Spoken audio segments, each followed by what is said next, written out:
प्रश्नावली 9.1 के 3 सवाल हमने कल पढ़ लिए थे। चौथा सवाल, एक ये चतुर्भुज के आकार का हमको खेत दे रखा है, एक खेत दे रखा जिसका ये विकर्ण दे रखा हमको 24 मीटर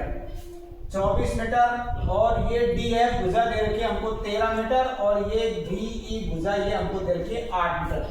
यानी ए सी का मान, इस पूरी भुजा का मान तो 24 मीटर है और बीई का 8 है और डीईएफ का 13 है, डीएफ का। यानी हम पूरे खेत का क्षेत्रफल निकालना हमको, तो इसको दो भागों में बांट दिया मैंने। एक तो ये नीचे वाला त्रिभुज हो गया ये वाला ए बी सी और दूसरा ए सी और डी, ये वाला त्रिभुज हो गया। इन दोनों त्रिभुजों का क्षेत्रफल का ज्ञात करना है और उसको जोड़ना है। तो त्रिभुज के क्षेत्रफल का सूत्र क्या होता है, 1/2 आधार गुणा ऊंचाई, और इसमें भी यही सूत्र लगेगा 1/2 आधार गुणा ऊंचाई, 1/2। इस वाले त्रिभुज में आधार का मान कितना है, आधार कितना है इसका 24, तो आधार की जगह पे 24 लिखेंगे। ऊंचाई कितनी है इसमें 8, तो ऊंचाई कितनी लिखेंगे 8, प्लस का चिन्ह 1/2 आधार। इस त्रिभुज का आधार भी यही है, इसका भी आधार 24 है। इसकी ऊंचाई कितनी है, ये ऊंचाई कितनी दे रखी है 13, तो यहाँ कितने लिखेंगे हम 1/2 आधार 24 है, ऊंचाई 8 है। इसमें दूसरे में 1/2 आधार का मान तो वही 24 है, ऊंचाई कितनी है 13। 2 का भाग दे दिया हमने, इसमें कितनी बार गया 12 बार। ऐसे ही हमने 2 का भाग 24 में दे दिया, कितनी बार गया 12 बार। अब 12 गुणा 8 करेंगे, 12 गुणा 8 करेंगे तब कितना आएगा 96। फिर यहाँ पर 12 गुणा 13 करेंगे, 12 गुणा 13 तो ये आएगा 156। कितने आगे 156।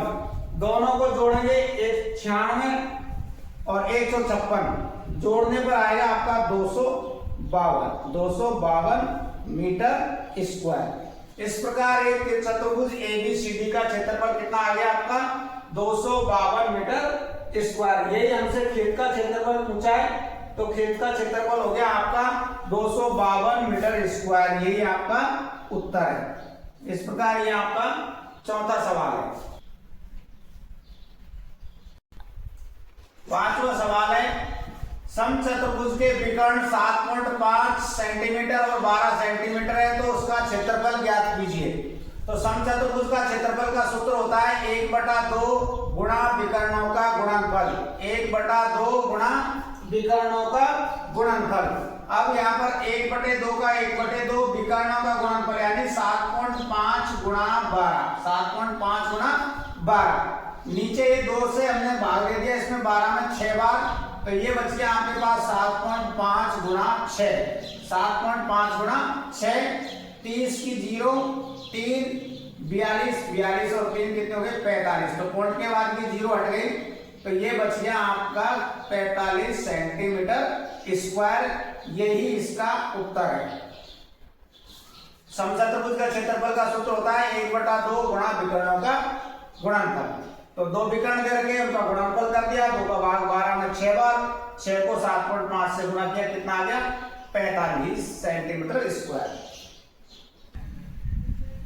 अगला सवाल छठा सवाल है, एक समचतुर्भुज का क्षेत्रफल ज्ञात कीजिए जिसकी भुजा 6 सेंटीमीटर, शीर्ष लंब 4 सेंटीमीटर। देखो ये भुजा है 6 सेंटीमीटर की, ये शीर्ष लंब है डी 4 सेंटीमीटर दे रखा है, और ये विकर्ण बीडी विकर्ण हमको दे रखा है 8 सेंटीमीटर का। हमको इसका क्षेत्रफल ज्ञात करना है। विकर्ण हमको 8 सेंटीमीटर दे रखा है और ये दूसरा विकर्ण है एसी, इसका मान भी हमको ज्ञात करना है। तो देखो सबसे हमको एबीसीडी का क्षेत्रफल निकालना, 2 गुणा त्रिभुज एबीडी,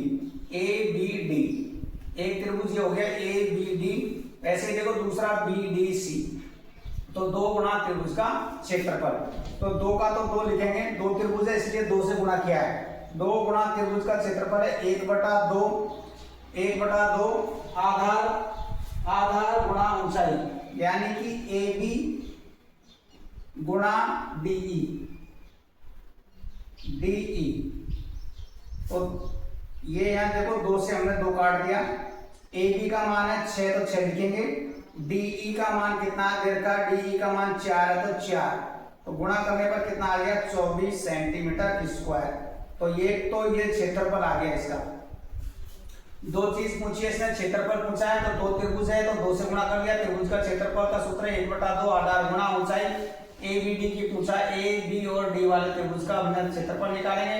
तो ए बी का मान ये हमको भुजा का मान 6 दे रखा तो 6, डीई इस डीई का मान 4 सेंटीमीटर तो 4, तो ये आ गया हमारा 24 सेंटीमीटर स्क्वायर। फिर इसने दूसरा पूछा है हमसे, इसका दूसरे विकर्ण की बीजी लंबाई ज्ञात कीजिए।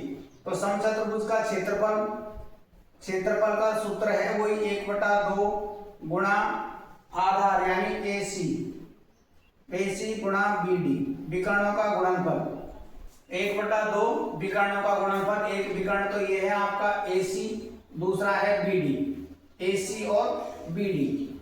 क्षेत्रफल का मान कितना है हमारा 24, तो यहाँ कितना लिख देंगे हम 24 बराबर 1/2 AC का मान हमको ज्ञात करना है, AC का मान पता नहीं है।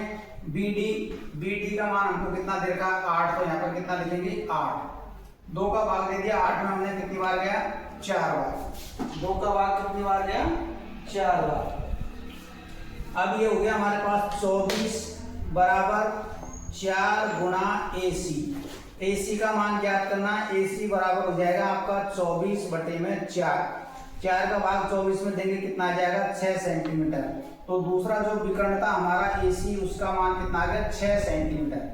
उसका कितना मान आया 6 सेंटीमीटर, यानी जो ये विकर्ण था हमारा इसका मान कितना आया 6 सेंटीमीटर। ये आपका छठा सवाल समाप्त। अगला सवाल है 7वां। किसी भवन के फर्श में समचतुर्भुज के आकार की 3000 टाइलें लगानी है और उन्हें प्रत्येक के विकर्ण 45 और 30 सेंटीमीटर लंबाई के हैं।